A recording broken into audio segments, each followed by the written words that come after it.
Hi, everybody. Welcome to the Wedding Ceremony Podcast. We talk about anything and everything that has to do with wedding ceremonies. My name is Clint Hufton. With me is a gentleman that is full of energy today, the one and only JP Reynolds. Clint, I am always feeling energetic when I'm in your presence. How kind is that? The Wedding Ceremony Podcast is based on wedding ceremonies because JP and I are both wedding officiants. We've been doing it for a long time. We tell stories about what we've been through, and you should know that JP is an accomplished author about wedding ceremonies. He's written books about it, how to plan for it, how to officiate, and they're all in the Amazon store and the Kindle store in Amazon. He's also a communications expert. TheBusinessOfConfidence.com is that website.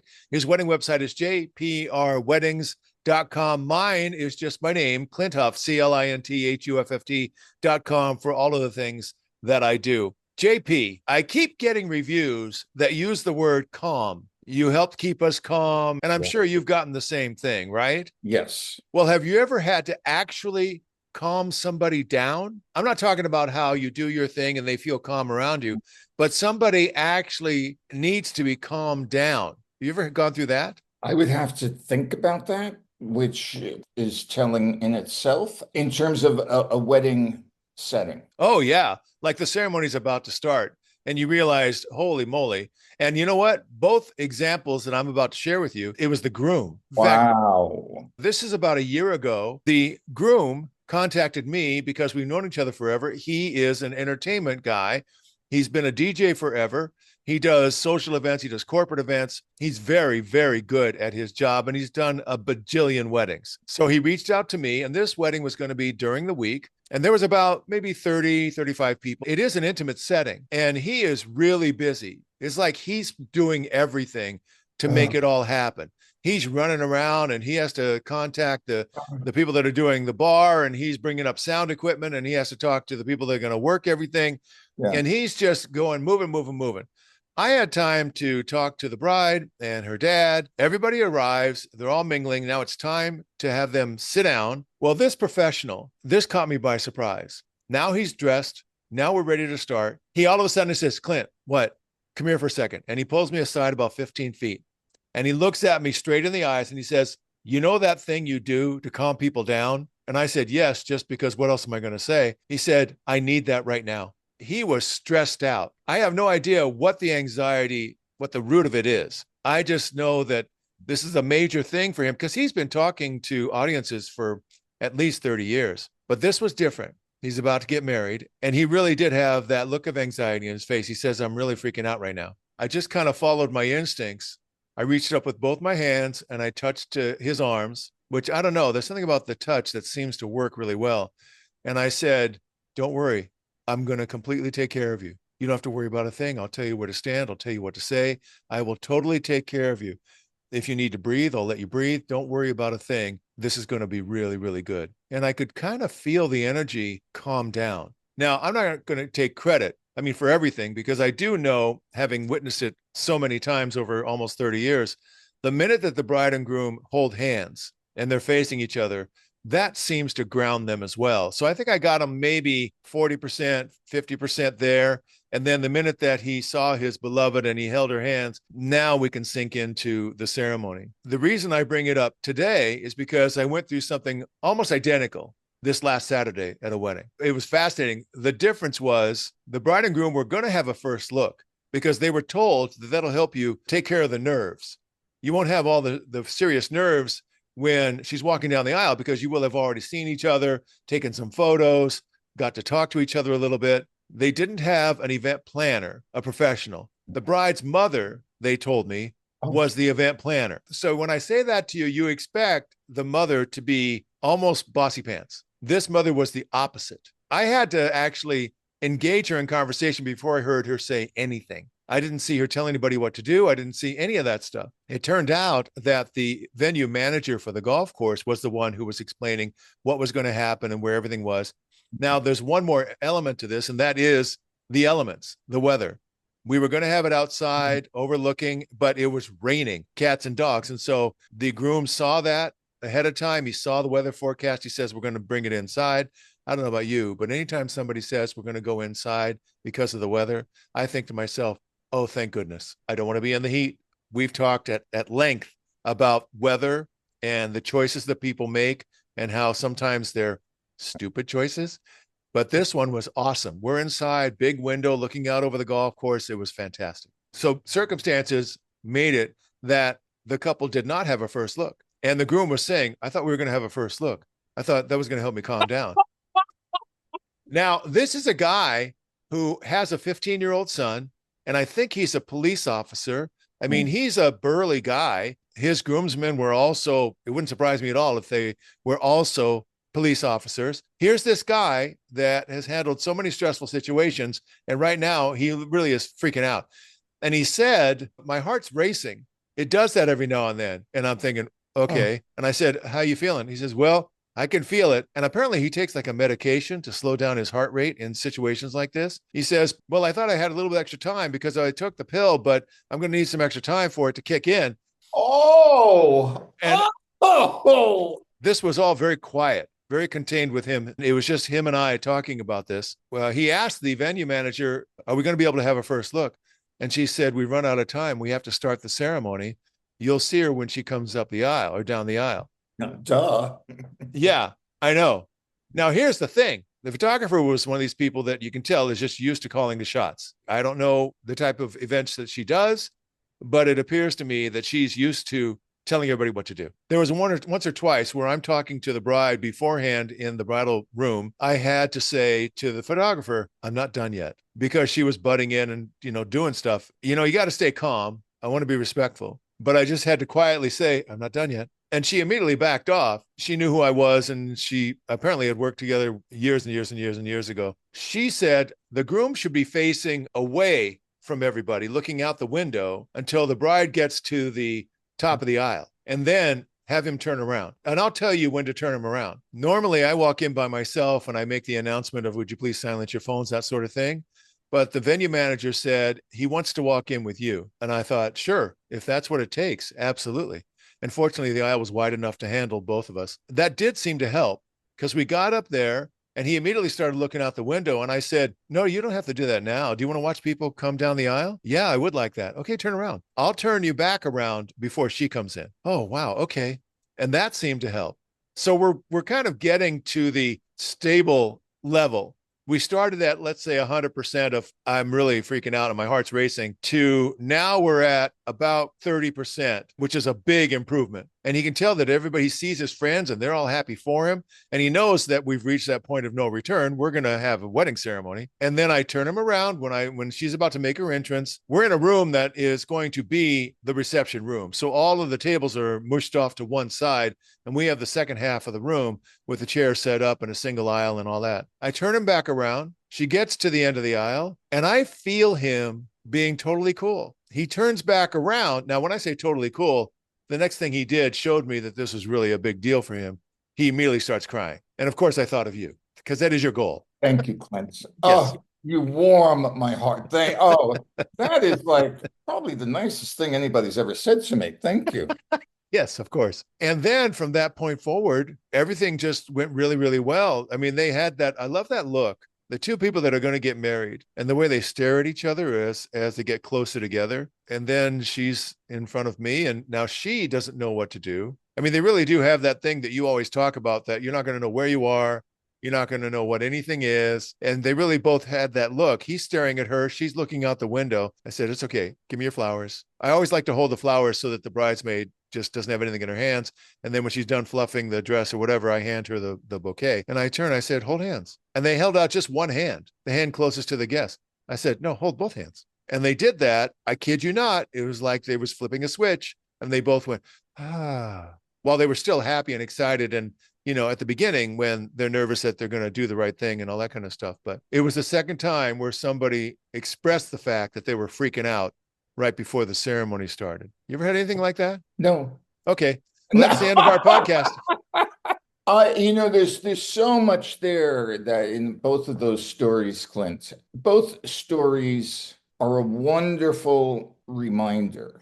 As I have said many, many times, and will continue to say, a wedding ceremony is an out-of-body experience. And it does not matter if you are a rocket scientist at NASA. It does not matter how logical and organized and intellectual your professional life may be. There is nothing that can prepare you for a wedding ceremony. And when I meet with people and during the various sessions that I have with a couple, oftentimes, as you know, because I'm sure they say to you, oh, well, they'll say things like, well, I know I'm going to be fill in the blank. And it's like, oh, that's lovely. We are 6 months away from your wedding. And respectfully, in that moment, you do not know how you are going to be and why you are going to be the way you are going to be. To illustrate that point, the groom this last weekend, when I first saw him, well, I get there an hour early, so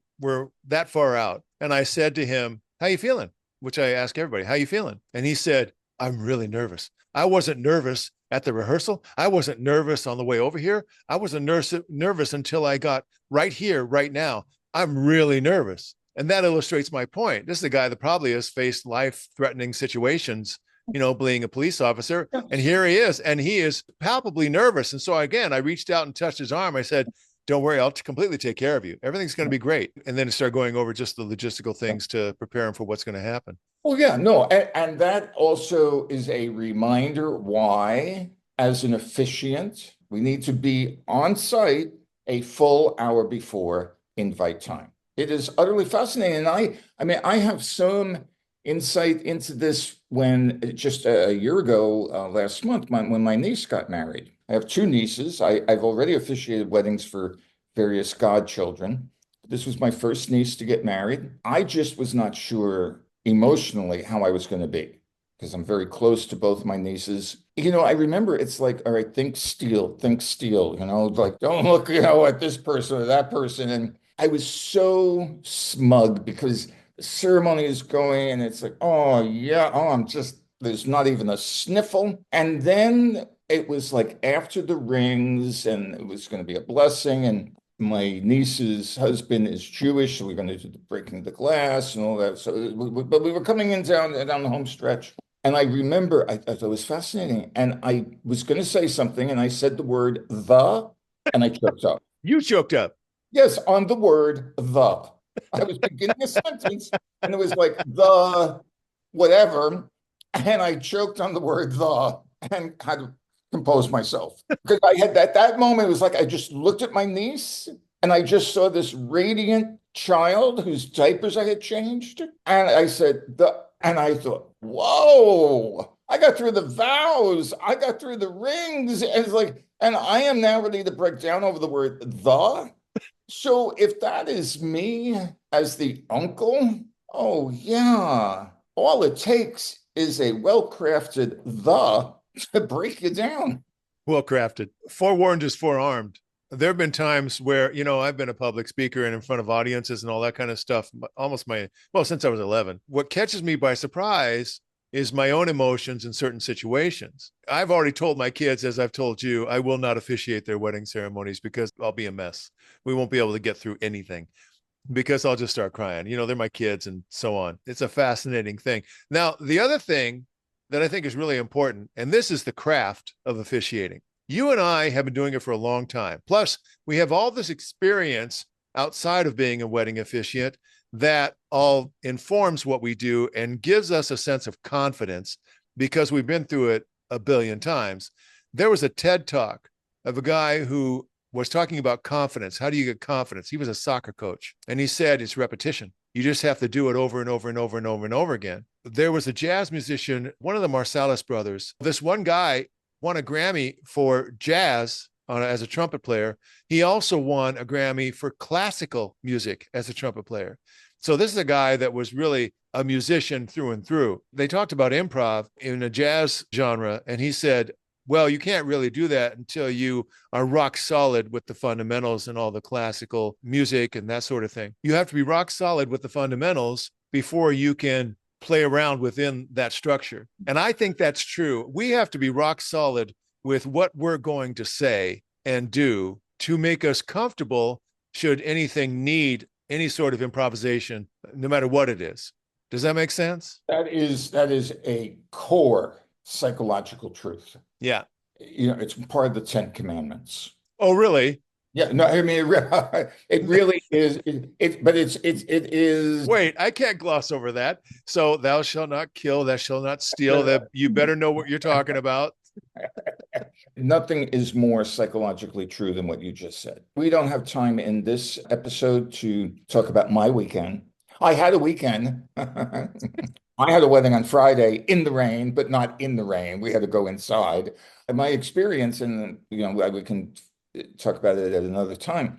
Again, it's that sense of you're prepared. There is a certain amount of controlled chaos based on the weather and the improv of having to move inside. People are now in places, positions where they weren't expecting to be. And there's a lot of movement and a lot of added energy. And all of that contributes to what is and is not done. It's how do you, in the midst of it all, maintain a sense of presence, common sense. That is one of the challenges and one of the responsibilities of what we do. This is weird because when I think about the sense of confidence, once that's locked in, then I'm not thinking about me anymore. I'm not thinking about me at all. Right. Because it's like second nature. I have that confidence right off the bat. I don't even have to think about it. Of course, it took a lot to get me to that point. And I think about the officiants that are really relatively new at their job. I'm not talking about the amateurs, Uncle Bob, that sort of thing. I'm talking about people that wanted to get into this profession. And maybe they have 5 of them under their belt, maybe less than, but they can't help but be nervous about how do I look? How do I sound? Am I going to do the right thing? Do I say their last name? And because we've already got safeguards in place, we have their names written down. We have, just the different things that we've been through so many times. We don't have any of those concerns. We're just completely open to what needs to be done at that moment because we know the fundamentals of the words and presenting them and getting from A to Z. That's all fine. It's all locked in. And I encourage anybody who's listening to this, who's getting into this or just got into it, that whatever you have to do, if you have to read that ceremony 100 times before the wedding, then do it. If you have to, I don't know, rehearse in your mind through every single logistical thing, then do it so that when it comes time, you're not emanating nervousness or insecurity. You're completely at peace and grounded so that everybody else can pick up on that. And perhaps it'll make them calm down as well. But you got to do the work. Right. So there's that aspect of it, preparing your part in all of this. Then the other element that you mentioned, which is related to yet separate from, is that sense of who do you want to be for the couple? A lot of times people will say to me in any circumstance, they'll say, well, what should I do? Before you want to figure out what you should do, you want to determine who do I want to be? Who do I want to be? And I think everybody in a professional capacity, anyone who is speaking in whatever capacity it may be, needs to understand in this moment, who do I want to be? What you have said today in your stories and what I echo in my conversations with couple is I will be your rock. I will be your anchor. By saying that and by embracing that, then that notion helps to guide us in what we're going to do, how we're going to do it, what we're going to say, and how we're going to say it. I can walk into the room, I can walk onto the golf course and say, oh, yeah, well, I'm the officiant. Well, I could also easily say to the valet, hi, I'm the anchor for the wedding ceremony. I'm sorry, anchor, we don't have you on the list. All right. It's spelled OFFIC, anchor. Right. It impacts how we understand what we're there for. Our first job is to anchor this couple and to create that safety and that security. And it's Cupcake, you want to cry? You girl, you go. You cry all you want. I'm here and I'll guide everybody as we watch you cry. There it is. Anchors away. Anchors away. All right, JP, tell everybody how they can get in touch with you. Yes, on the good ship Lollipop. So, website is jprweddings.com. That's all you need to know. Also, remember that he is a communications expert. You can see that displayed every time we have a conversation on the Wedding Ceremony podcast. Thebusinessofconfidence.com is that website. Please check out his books. They're brilliant. They're in the Amazon store and in the Kindle store in Amazon. For me, all you have to do is just remember my name. It's CLINTHUFFT.com for all the things that I do. That's it for this episode of the Wedding Ceremony Podcast. This is Clint, and on behalf of JP, we will see you next time.